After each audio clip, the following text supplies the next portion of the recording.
Bonjour à tous et bienvenue pour Puissance Alpha présente ses écoles. Aujourd'hui, nous allons parler de l'Estia. L'Estia, c'est une nouvelle école qui nous a rejoint cette année, qui se trouve à Bidart et qui recrute via Puissance Alpha Post-Bac et Puissance Alpha CPGE. Et pour en parler avec moi, j'ai son directeur, Patchi Elissade. Bonjour Patchi. Bonjour. Alors si vous le voulez bien, on va tout de suite rentrer dans le vif du sujet et on va se faire un pitch. Ça veut dire que vous avez 1 minute pour me pitcher votre école, me la présenter de façon très concise et pour donner envie. C'est bon pour vous? C'est parfait. C'est parti pour le pitch. Alors allez-y Patchi, on vous écoute, 1 minute.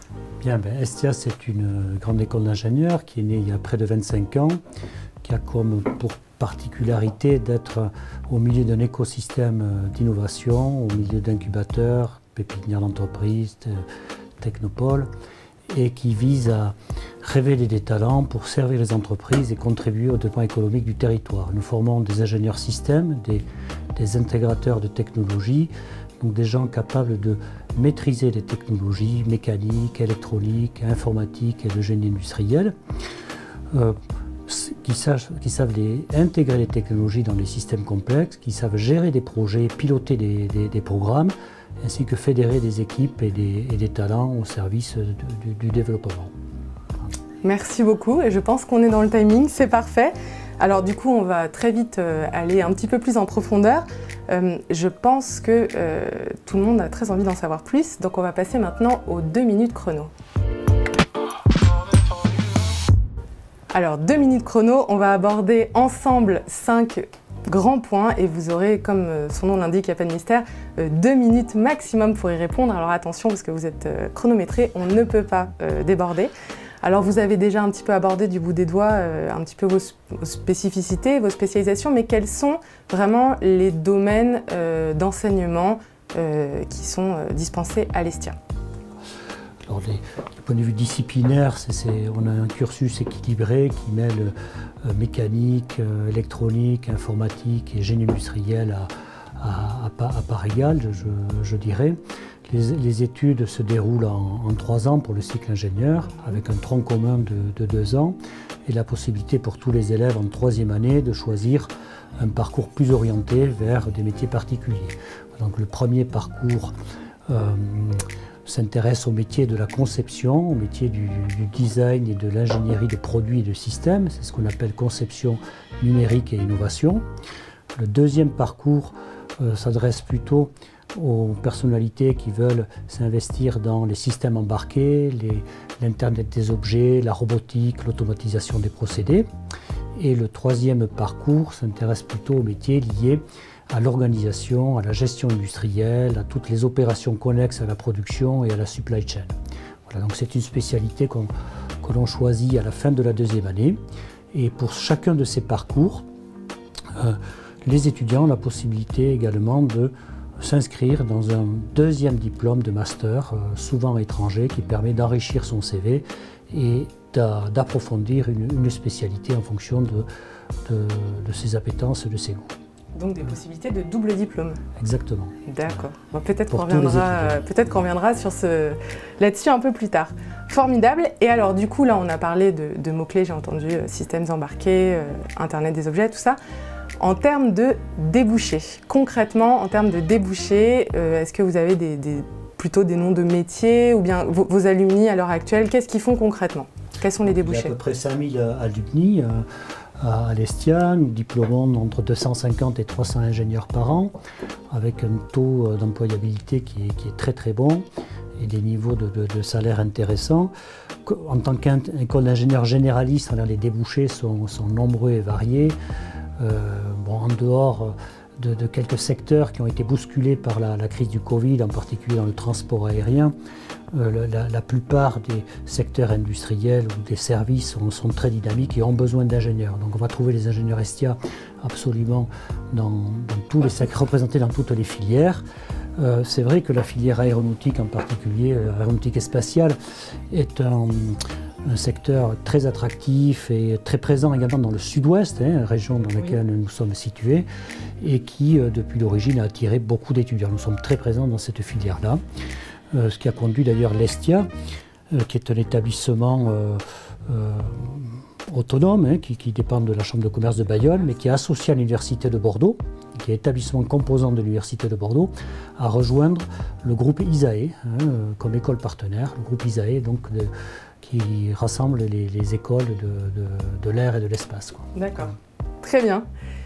Merci pour ces éclaircissements et on va maintenant parler de l'international parce qu'on le sait, l'international c'est souvent au cœur des préoccupations des élèves qui veulent voilà, acquérir une espèce de dimension, de pouvoir exercer leur métier partout. Alors au sein de l'Hestia, comment ça se passe l'international? Est-ce qu'il y a des cours en anglais? Est-ce qu'il y a des échanges de prévus ou des semestres peut-être dédiés avec des partenariats académiques?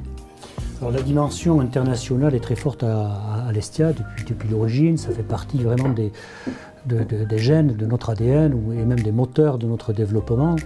D'abord parce que nous sommes situés au cœur d'une euro-région. Hein. Nous sommes au Pays Basque, proche de la frontière espagnole. Et donc l'usage quotidien de plusieurs langues est sinon naturel, en tout cas tout à fait fréquent. Voilà.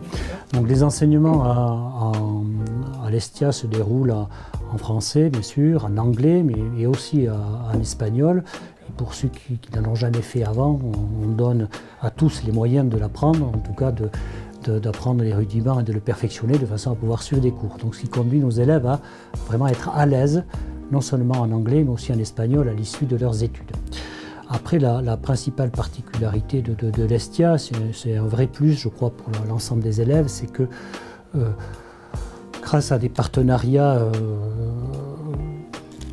liés à la naissance de l'Hestia et à la jeunesse de l'Hestia, avec des universités au Pays Basque et en Angleterre, donc nous proposons une quinzaine de deuxième diplômes, on va dire, situés à l'international, à l'université de Cranfield en Grande-Bretagne, à Wolverhampton, à l'université de Salford, Manchester pour la Grande-Bretagne, et puis aussi à Madrid, à Bilbao, à Saint-Sébastien, à Mondragón, avec des partenaires proches de l'Hestia qui interviennent dans les programmes et dans l'ingénierie de formation à l'Hestia et qui ouvrent un certain nombre de leurs masters aux étudiants de l'Hestia, ce qui conduit quasiment, sinon la totalité, vraiment la très très grande majorité, plus de 90%, à obtenir en même temps que le diplôme d'ingénieur français, un diplôme européen ou un autre master 90% de vos élèves? Tout à fait. Ah oui, donc c'est pas la possibilité de double diplôme, c'est quasiment automatique.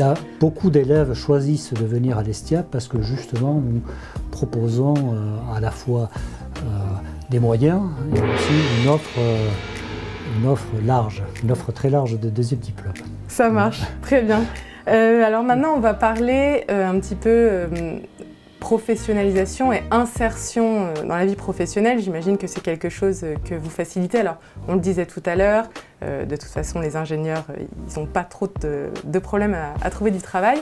Mais j'imagine qu'au sein de l'Hestia, il n'y a pas que de la théorie, il y a aussi beaucoup de mise en pratique, déjà dans les cours. Et puis, je pense qu'il y a des temps dédiés à des stages et ou de l'alternance. Tout à fait, bien sûr. Comme dans toutes les écoles, la professionnalisation est un élément important. La réussite de nos élèves sur le plan académique, bien sûr, est importante, mais là, la réussite sur le plan professionnel, ça compte encore plus. Donc, oui, les enseignements et les activités à l'Hestia sont organisées de telle façon que se crée un esprit permanent d'innovation, de créativité, qui pousse les élèves à développer leurs soft skills, comme on dit, donc des compétences personnelles qui les rendent plus forts, qui en font des innovateurs, des entrepreneurs, en tout cas c'est ce qu'on voudrait, ou des développeurs d'activités. Et ils ont l'occasion d'exercer leur talent à travers des stages en première, deuxième, troisième année.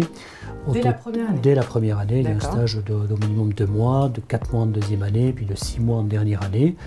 Et les élèves, et à peu près 25 à 30% des élèves choisissent cette voie-là, peuvent être suivis par le biais d'un contrat d'apprentissage avec un employeur, avec une entreprise, et avec des études qui sont suivies selon le régime d'une alternance entre période en entreprise et période d'apprentissage théorique à l'école. D'accord, très bien. Cette fois-ci, le gong ne nous a pas interrompu, on a respecté les 2 minutes. Et c'est déjà la dernière question. Alors, donc, vous venez d'intégrer Puissance Alpha et on est très très content de vous accueillir au sein du concours. Pour les candidats, les futurs candidats qui nous regardent, est-ce que vous auriez un conseil? Qu'est-ce que vous, Alestia, qu'est-ce que vous recherchez chez un candidat? Est-ce que, voilà, c'est un conseil? Un conseil, c'est d'abord de bien étudier l'offre des écoles,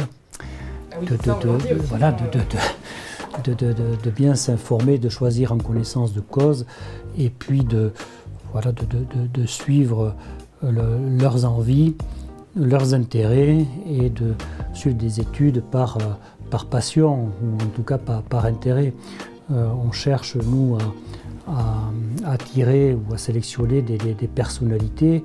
On cherche à faire venir des gens qui ont envie de venir chez nous. Ça paraît trivial de le dire, mais il n'y a rien de pire que d'avoir des gens ou des personnes qui subissent les événements et qui viendraient à l'Estia par dépit parce qu'ils n'ont pas intégré telle ou telle école. Donc voilà, on cherche évidemment des gens enthousiastes, hein, des gens qui ont envie de s'impliquer dans des activités associatives et qui apporteront aussi à l'Estia tout leur dynamisme et leur esprit d'initiative.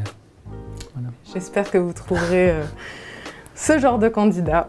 C'est formidable. D'accord, eh bien merci beaucoup. C'est la fin des... Non, c'est pas la fin, c'est juste la fin des 2 minutes chrono et on va passer tout de suite à la question mystère. Alors la question mystère, Patchy, je vous vois, n'ayez pas peur. En fait, nous, en tant que concours, c'est vrai qu'on nous appelle souvent pour nous poser des questions. C'est un petit peu toujours les mêmes qui reviennent. Et donc, on les a compilées, des petites cartes que j'ai ici. Donc, je vais juste vous demander de choisir un chiffre entre 1 et 10. Dites-moi. La 8. La 8.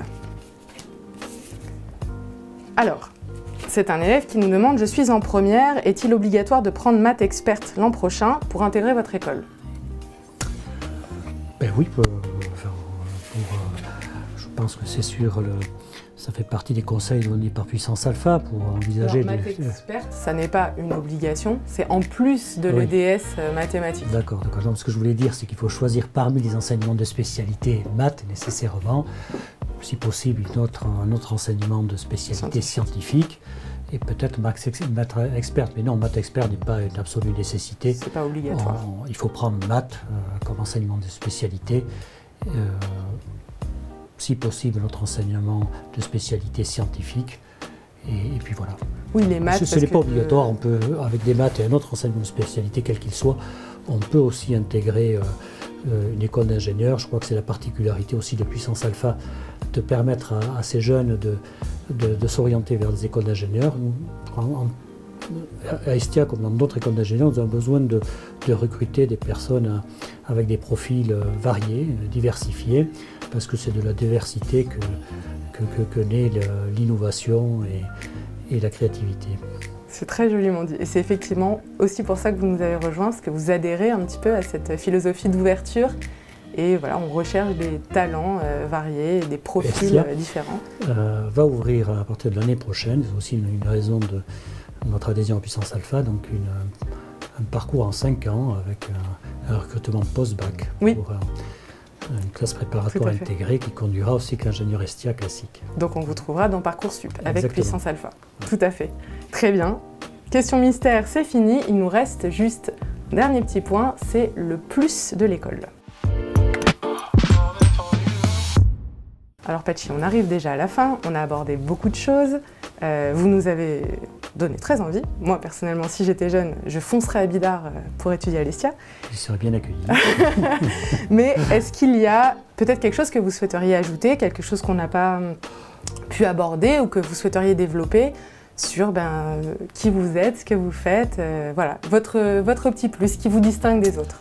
On a parlé des doubles diplômes du point de vue de l'offre académique, sinon on peut parler des moyens. Nous avons des installations modernes avec un nouveau bâtiment et un engagement très fort en matière environnementale, avec notamment un projet en cours d'investissement très lourd en matière de production d'énergie pour avoir un campus autonome en énergie qui non seulement permettra d'éviter de rejeter du CO2, mais qui sera également un laboratoire ouvert y conduire des projets de recherche dans le domaine des smart grids et de la production d'énergie renouvelable. Voilà, ça c'est un plus de l'école. Et sinon, nous avons des moyens assez différenciants dans le domaine, par exemple, de la fabrication additive métallique, avec une plateforme pilote assez unique en France, avec beaucoup de technologies qui permettent de fabriquer avec des robots des pièces en 3D en métal, et également un site bien connu des industriels, notamment de l'aéronautique, qui s'appelle Compositadour et qui est un centre technologique à rayonnement européen dans le domaine des aérostructures en matériaux composites, qui sont aujourd'hui un élément essentiel pour permettre à l'aviation de faire des avions plus légers et donc moins gourmands en carburant. D'accord, très bien. Écoutez, je vous remercie beaucoup. C'est déjà terminé. Cela dit, évidemment, vous êtes disponible sur Facebook pour continuer à répondre aux questions des gens qui nous rejoindraient tout de suite. En tout cas, encore une fois, bienvenue au sein de Puissance Alpha. On est très contents. Et puis, on se retrouve très vite. Merci Émilie. Merci beaucoup, Patfi. Au revoir. Au revoir. À tout à l'heure.